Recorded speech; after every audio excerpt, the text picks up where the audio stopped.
Selamat pagi saya ucapkan kepada Encik Awangku. Kami daripada kumpulan PPR BMM 12 akan mengilustrasikan cerita yang bertemakan alam sekitar. Tugasan ini merupakan tugasan 2 bagi kursus BMMB 1094 Kemahiran Bahasa Melayu. Terimalah persembahan daripada kumpulan kami. Pada suatu hari, terdapat sekumpulan rakan yang berjumpa di taman permainan. Hai Alex dan Jay, sudah lama kita tidak berjumpa. Kalian berdua apa kabar? Kabar baik, Wena. Awak sehat? Sehat, tetapi saya berasa sangat sedih hari ini. Wagner, kenapa awak berasa sedih? Kalian berdua tahu tak, yang sejak belakangan ini pencemaran udara telah melanda negara kita. Oh, benarkah? Saya tidak menyangkakan perkara itu boleh berlaku. Saya turut berduka dengan keadaan ini. Walau bagaimanapun, secara semula jadi, bumi sememangnya menerima bebanan pencemaran udara akibat sikap manusia yang tidak bertanggungjawab tentang keburukan itu. Selain itu, bumi juga boleh tercemar disebabkan oleh kejadian bencana alam. Misalnya letusan gunung berapi, pembakaran hutan yang berpunca daripada panahan petir dan banyak lagi. Pada hakikatnya, bukan sahaja pencemaran udara berlaku, malah banyak lagi pencemaran yang lain. Oleh itu, pencemaran ini sangat sukar untuk dipulihkan semula. Saya setuju. Kejadian seperti ini berlaku kerana sikap segelintir manusia yang angkuh dan tafsuk untuk mengejar keuntungan dan kepentingan diri sendiri tanpa memikirkan kesan yang akan terjadi seandainya tanggungjawab menjaga alam sekitar diabaikan. Benar sekali. Oleh sebab itu, pelbagai punca boleh menyebabkan wujudnya isu pencemaran udara. Secara umumnya, pencemaran udara terhasil daripada bahan yang berkaitan dengan bahan biologi, zarah jirim, dan bahan kimia dari kilang-kilang. Oh, begitu. Untuk maklumat awak berdua, pencemaran ini boleh dikelaskan kepada dua jenis. Apakah ya, Alex? Baiklah, contohnya antara pencemaran yang saya seraikan tadi iaitu pencemaran primer dan juga pencemaran sekunder. Pencemaran udara kebiasaannya melibatkan perkara yang berkait rapat dengan sumber gas atau bahan-bahan kimia yang telah dilepaskan ke atmosfera dengan sewenang-wenangnya tanpa berfikir akan kesan buruknya. Oh, berkaitan dengan pencemaran primer, saya pernah terbaca sebuah artikel yang menyatakan pencemaran primer ini merupakan suatu pencemaran yang terhasil melalui sulfur monoksida dan karbon dioksida daripada pencemaran yang tidak lengkap. Justru itu, kejadian ini menyebabkan zarah-zarah halus terampai di udara. Secara tidak langsung, ia telah mengakibatkan pencemaran udara berlaku. Kebiasaannya, pencemaran udara berpunca daripada kenderaan yang mengeluarkan asap seperti motosikal, kereta, van, bas dan lori. Tepat sekali, je. Pada pandangan awak pula, Wena, apakah itu pencemaran sekunder? Pada pandangan saya, pencemaran sekunder adalah suatu pencemaran yang terhasil akibat tindak balas sulfur dioksida yang bercantum dengan uap-uap air di udara. Selain itu, pencemaran sekunder ini seringkali berlaku apabila sulfur dioksida bergabung dengan dan membentuk gas yang tidak diperlukan oleh benda hidup. Bahan kimia seperti sulfur dioksida memerlukan karbon monoksida dan sulfur monoksida, yang mana kedua-dua bahan kimia ini terdapat dalam pencemaran primer. Contohnya, apabila zarah-zarah sulfur monoksida, sulfur dioksida dan uap air bercantum, ia akan mewujudkan satu lagi unsur lain, iaitu asid sulfurik. Dengan itu, kejadian seperti hujan asid adalah berpunca daripada kandungan asid sulfurik ini. Kita sedia maklum bahawa asid akan memberi kesan yang negatif terhadap manusia maupun flora dan fauna. Wah, sangat tepat. Walhal, sudah pasti setiap masalah yang berlaku ada punca atau penyumbangnya. Betul atau tidak? Betul. Sudah pasti, isu pencemaran udara ini tidak terlepas daripada perbualan orang ramai.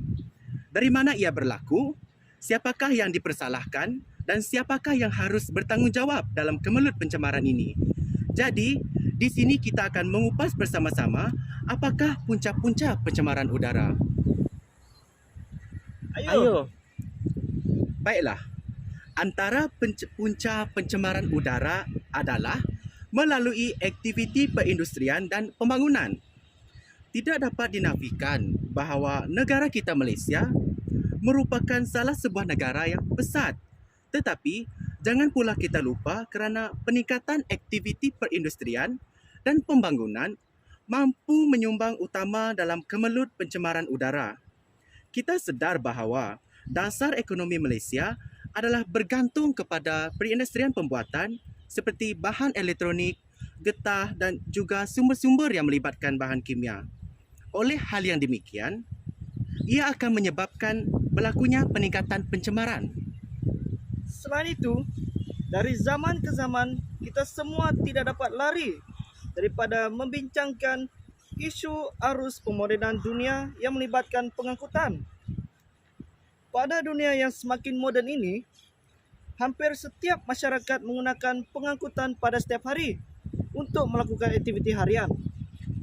Tapi, kita perlu ingat bahawa asap yang terhasil daripada kenderaan juga menjadi punca dan penyumbang utama dalam pencemaran udara.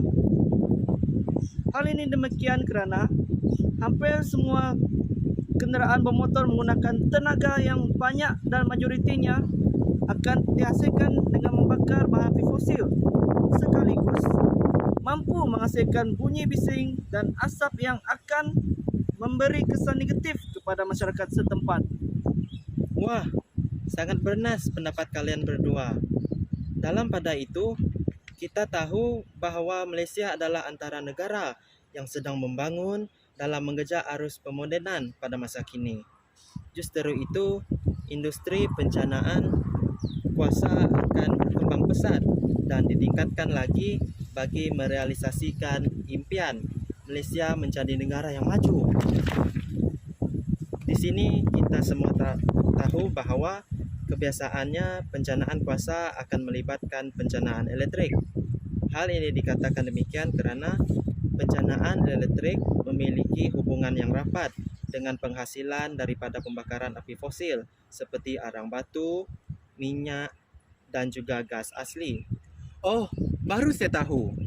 Di samping itu, penggunaan tenaga seperti penggunaan mesin atau perkakas elektronik mampu membebaskan cecair CFC ke udara. Cecair CFC ini merupakan klorofluorokarbon. Sebagai pengetahuan kalian berdua, CFC adalah sejenis bahan yang mampu menyebabkan lapisan ozon di ruang atmosfera semakin nipis. Kesannya, lapisan ozon akan semakin nipis dan menyebabkan sinaran matahari mampu mengakibatkan manusia mengalami penyakit kulit seperti kanser kulit. Peralatan aktiviti harian seperti penyembur serangga juga dapat menipiskan lapisan ozon ini kerana mengandungi bahan seperti aerosol.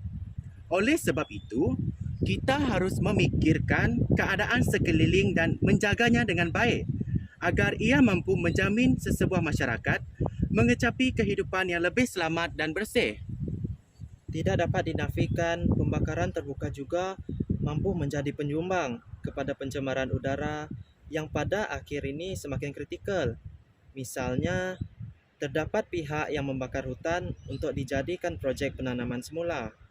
Perkara ini zahirnya adalah baik pada pandangan mata kasar manusia. Namun, di sebaliknya adalah satu aktiviti yang mampu menyumbang kepada pencemaran udara dengan membakar hutan. Apa yang saya tahu, suatu perkara yang mempunyai punca berlaku akan memberikan kesan sama ada baik atau sebaliknya. Betul tak? Betul tu. Sudah tentu sesebuah pencemaran akan memberikan kesan yang negatif. Jadi, pada pandangan saya, kesan pencemaran udara terhadap manusia melibatkan sistem pernafasan. Bahan-bahan yang telah mencemarkan udara juga mampu menyebabkan inflamasi fungsi paru-paru dan keupayaan bergerak seperti asap, habuk dan wap-wap yang mampu menghalang penglihatan sekaligus menyumbang pada peningkatan statistik kemalangan. Oh, begitu. Pada masa yang sama, tumbuhan juga tidak akan terlepas menerima nasib yang sama seperti manusia. Kesannya, tumbuhan akan mengalami kerosakan seperti keguguran daun, pertukaran warna dan pertumbuhan yang terbantut. Oleh itu, krisis kekurangan sumber makanan yang berasaskan tanaman sekaligus menjejaskan sumber pendapatan negara. Saya sangat bersetuju. Selain manusia dan tumbuhan, haiwan juga tidak terlepas daripada kesan pencemaran udara. Habitat haiwan yang semula jadi akan terancam atau pupus disebabkan pencemaran udara. Perkara ini berlaku kerana udara yang memasuki sistem pernafasan haiwan akan menyebabkan penyakit. Haiwan juga akan mati disebabkan makan tumbuhan yang tercemar yang berpunca daripada pencemaran udara. Wah, saya seronok mendengar pendapat kalian berdua. Selain itu, pencemaran udara turut memberi kesan kepada sesuatu bahan. Kesan kepada bahan akan menyebabkan berlakunya kerosakan seperti habuk atau debu-debu yang berterbangan melekat pada pakaian, dinding bangunan, kenderaan dan sebagainya. Gejala ini terhasil daripada saraf-saraf halus yang kotor dan membahayakan masyarakat. Ini juga mampu menjadi punca hakisan logam yang melibatkan pencemaran udara yang terdiri daripada bahan dioksida yang berada di atmosfera. Ya, betul tu. Tidak dinafikan lagi, pencemaran udara akan mengakibatkan pemanasan global secara tidak langsung yang akan mengubah suhu iklim dunia. Perkara ini menyebabkan lapisan ozon semakin nipis dan ia turut memberi ruang pada matahari membebaskan sinaran ultraunggu terus ke permukaan bumi.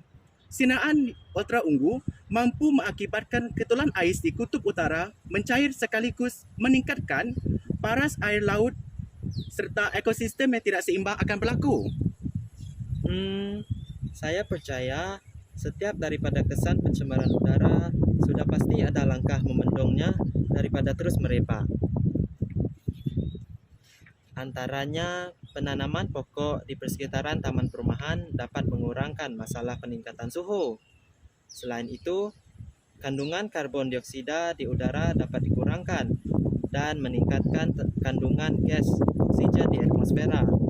Perkara ini membolehkan tahap kebersihan udara menjadi lebih baik dan benda hidup dapat berkongsi udara yang segar. Ya, saya setuju. Dalam pada itu, penggunaan petrol tanpa plumbum harus disegerakan kerana ia dapat mengurangkan kandungan plumbum dalam pelepasan asap kenderaan. Langkah ini mampu menyekat masalah jerbu yang sering berlaku dan juga dapat menghilangkan masalah kesihatan seperti batuk dan selesema daripada berlanjutan. Saya rasa masih banyak lagi langkah-langkah untuk mengatasi pencemaran udara daripada terus berleluasa. Betul tak? Betul tu, Alex. Baiklah, pada pandangan saya, udara yang tercemar akibat pencemaran yang dilakukan penduduk di sekitar perumahan, misalnya boleh diatasi dengan menggalakkan masyarakat setempat, menjual barang-barang yang boleh dikitar semula kepada peniaga barang terpakai. Antara barang yang boleh dikitar semula ialah surat khabar, majalah lama dan kotak lama. Barangan ini boleh diproses semula untuk menghasilkan kertas baru. Justru itu, pembaziran tidak berlaku apabila penebangan pokok dapat disekat untuk menghasilkan kertas. Wah, bijak sungguh si Alex. Pada zaman kini, media massa memainkan peranan penting dalam membentuk cara pemikiran semua pengguna. Oleh itu, dengan adanya pendedahan media massa, tentang isu pencemaran, masyarakat umum akan berhati-hati dan sedar akan cara menangani masalah pencemaran. Setakat ini, media massa yang paling banyak digunakan bagi mendedahkan isu pencemaran ialah majalah dan surat kabar. Televisyen juga ada digunakan, tetapi sedikit ditekankan keutamaannya. Ya, saya juga mempunyai pikiran yang sama. Dalam pada itu, pihak berkuasa harus mewajibkan kilang-kilang perindustrian meninggikan serombong asap sekurang-kurangnya 30 meter. Serombong asap itu hendaklah dipasang alat penapis udara agar asap yang dibebaskan adalah asap yang dirawat dan tidak mencemarkan udara yang bersih. Bagaimana pula di sekitar kawasan perumahan? Saya berpendapat, misalnya pihak berkuasa tempatan atau PBT yang diberi kuasa haruslah memainkan peranan penting dalam mengawasi mana-mana kilang di negeri masing-masing. Seandainya terdapat kilang yang tidak mematuhi Akta dan Piawaian Kualiti Alam Sekitar, penduduk di sekitarnya boleh membuat aduan kepada PBT untuk diambil tindakan selanjutnya. Dengan itu, pihak kilang yang berkenaan dapat diberikan hukuman yang setimpal dengan perbuatan. Oleh itu, mereka akan sedar akan perbuatan diri sendiri dan tidak akan mengulangi perkara yang sama. Saya bersetuju dengan cadangan kalian berdua. Di samping itu, kita yang merupakan rakyat Malaysia hendaklah menyertai kempen untuk melindungi alam sekitar kerana ia amat digalakkan. Antara kempen yang dijalankan bagi melindungi alam sekitar ialah kempen Sayangi Bumi Kita, kempen Kita Semula, Sahabat Alam, dan sebagainya. Kempen seperti ini sedikit sebanyak menyedarkan orang ramai akan kepentingan memelihara alam sekitar dan kesannya seperti pencemaran. Rasa tanggungjawab perlu disemai dalam diri setiap individu agar alam sekitar terhindar daripada pencemaran dan menjadi lebih bersih, secara tidak langsung lebih selamat untuk generasi akan datang. Kita tidak mewarisi bumi ini daripada nenek moyang, tetapi sebaliknya kita meminjamkannya kepada anak cucu kita kerana bumi kita mulai penat dan lusuh. Ya, sangat betul tu je. Kepentingan menjaga alam sekitar sudah menjadi tanggungjawab setiap masyarakat, baik muda atau tua dalam sesebuah negara, agar tidak membinasakan alam sekitar dengan sewenang-wenangnya. Oleh itu, perkara ini perlulah dielakkan untuk mengelakkan kesan negatif kepada generasi yang akan datang. Tepat sekali Alex dan J. Kalian berdua nampak tak motosikal tu? Motosikal yang mana? Yang tu berdekatan dengan pokok mangga Masjid Senah tu. Motosikal penjual aiskrim. Ya, jom kita beli. Lagipun sudah sekian lama kita tidak makan aiskrim. Awak berdua nak tak? Tapi saya tak ada buat duit lah. Tidak mengapa Alex, saya belanja. Jom. Jom!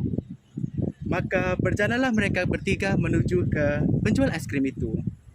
Maka tamatlah sudah cerita daripada kumpulan kami yang berlokasikan taman permainan.